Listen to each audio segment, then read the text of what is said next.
In this video, we're going to begin to round out the rest of my Jawa's Palace characters that I have in my collection for individual videos.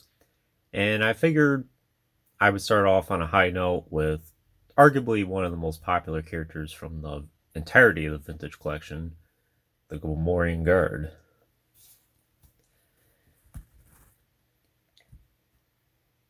He might very well be the favorite action figure for a lot of people who collect the TVC line.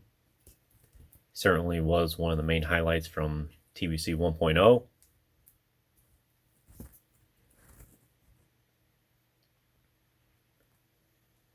And to this day, after almost 15 years since his initial release, I think he still holds up perfectly. And at the time of this video, he is getting yet another re-release. Fortunately, though, Hasbro seems to be charging a deluxe price for him now. It's incredible that we went from $7.99 was his initial retail price just 15 years ago, and then he had the second re-release 6 years ago, and he was only $12.99 at the time, and now we're all the way up to double that price at $24.99. So the two samples I have here, I got from Tungori back in 2019. They're most likely the second re-release of him. I don't think Hasbro really did any updates from the first to the second release. I don't even think they used the photoreal tech, which is not really necessary because the painted face for the Gamorrean Guard is perfect as it is. And quite frankly, using the photoreal might not really be a benefit for him.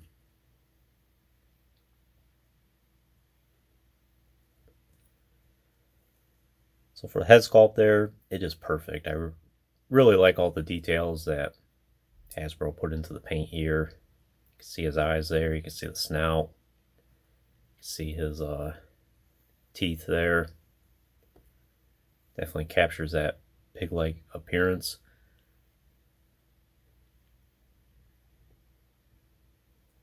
Would have been incredible if they did the articulated jaw as well, like the Black Series action figure did. But that's alright.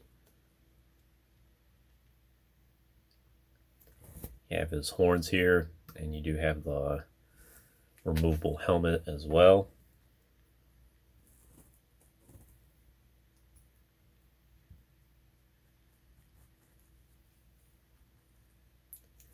You have shoulder armor.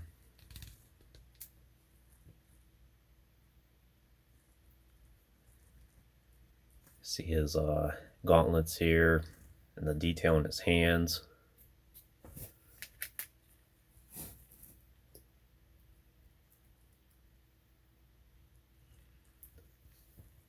They even did the detail for his nails.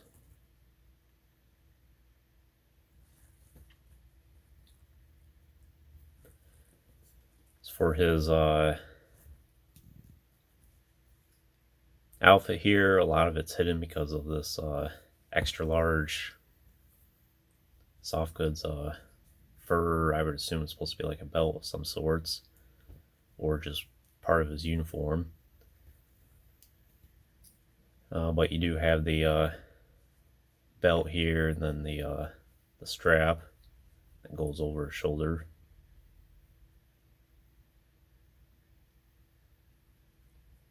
It is a separate piece, and you can take this off as well, I think.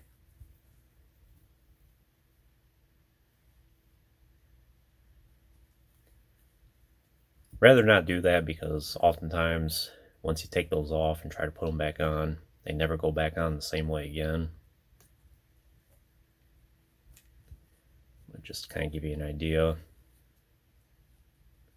for his trousers here. Then you have his legs, which are massive.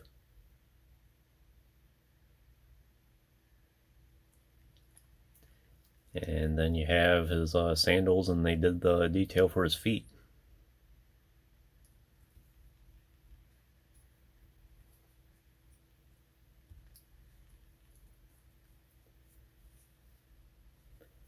Articulation's perfect for him, for type of character he is.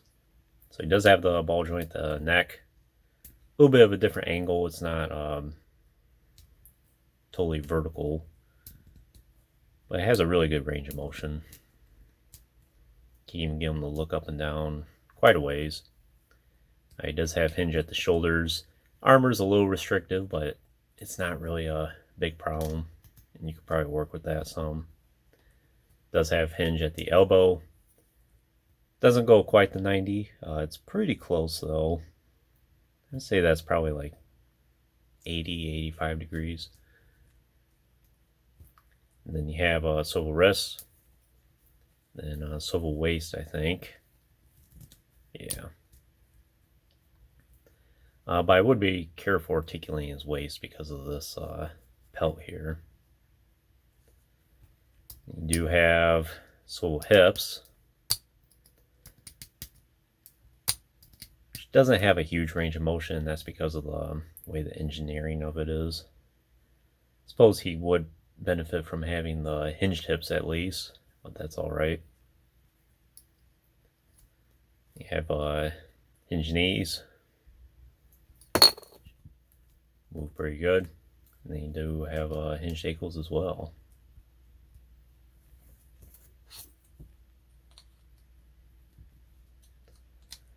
Doesn't really need to stand, but it still helps for extra support.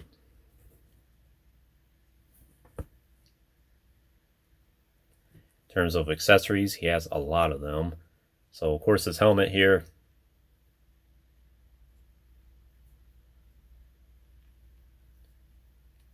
fits pretty good on his head. Stays in place all right.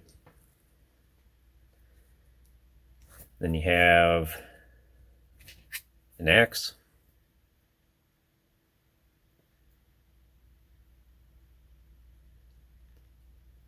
It's pretty good paint detailing on it. Then you have another axe. These are the two accessories I usually have them displayed with. And then you have the staff here.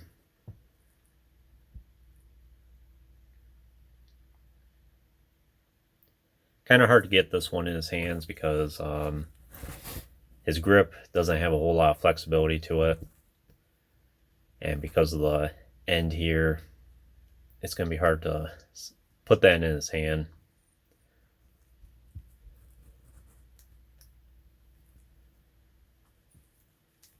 But if you work with it, you can kind of get them in a two-handed pose.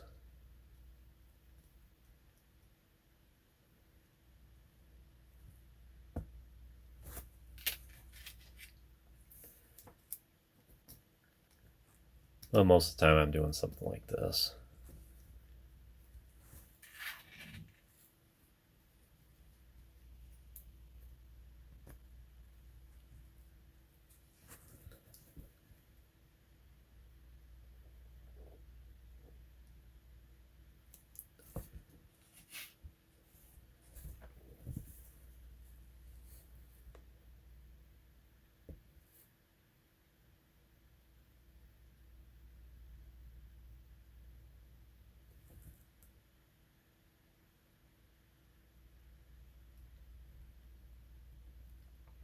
Suppose if you want to, you can add some drool detailing at the end of his mouth.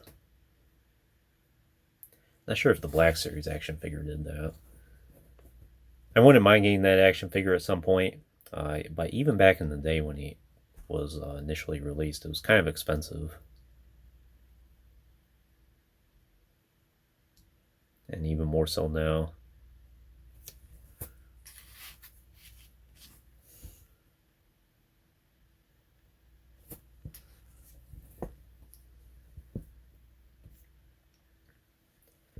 For now, these are the only two I have.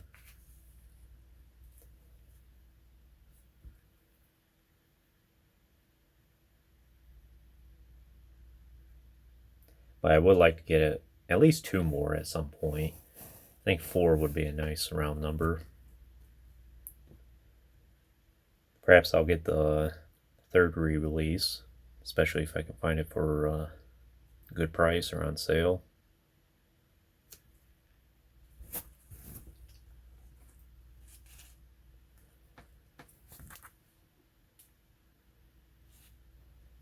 And of course he looks great among all the other characters here.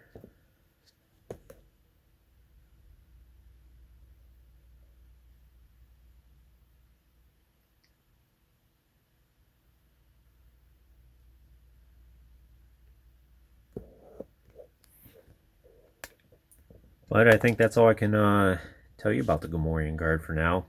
Definitely a recommended action figure for your collection if you don't have any already. Probably one of the favorite army builders for people outside of the normal Stormtrooper or Clone Trooper variants. Always one of the most highly demanded TVC action figures. It seems like no matter how many releases Hasbro does, demand's never met. It's definitely an evergreen item, I would say. And yeah, one of the best action figures from the entirety of the TVC line. Happy to have at least 2 for my collection. But anyways, that concludes this review. I hope you enjoyed it. Stay tuned for playing more in the future. There's always more to come. If you haven't already, please like the video and subscribe to the channel. I appreciate your support, and check out the links in the description if you haven't done so already. And as always, thanks for watching.